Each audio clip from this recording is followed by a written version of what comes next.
За хүний зохисгүй үйл ажиллагаа нь бол байгалийн экологийн системд одоо эрс өөрчлөлтийг оруулж байгалийн экологийн бүтцэд хизээч одоо эргэж нөхөгдөшгүй одоо өөрчлөлтийг оруулж өөрчлөлтөг ийм одоо нөхцөл байдлыг үүсгэдэг.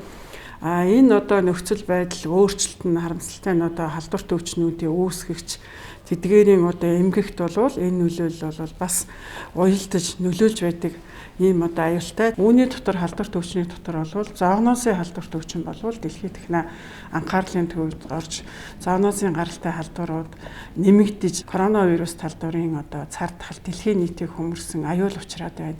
За энэ бол бас эдгээр нь бүгдээрээ зооносын гаралтай.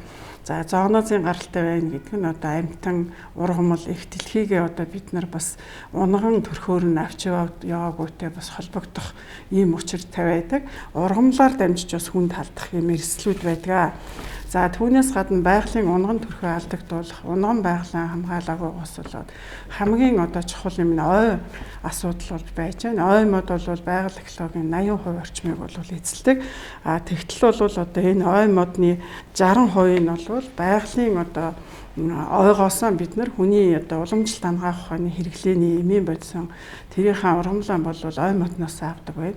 Гэтэл бол энэ ой модны одоо хомсдол ойн одоо энэ доройтолтой холбоотойгоор бол бас эргээд хүндээ сөрөг нөлөө үзүүлэх асуудлууд байна.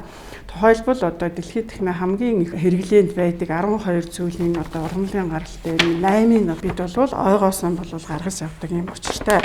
Тэгэхээр бол бид одоо цаашдаа энэ аюул нүүрлээд байгаа энэ онгон байгалыг хэвээр нь ойлгох, олон янз байдлыг хэвээр нь хадгалж чадсанаар өөрсдөө болон ирээдүйдээ оруулах одоо хамгийн том хөрөнгө оруулалт байх болно гэдгийг бүгд бол ойлгох юм одоо цаг нь болсон байна.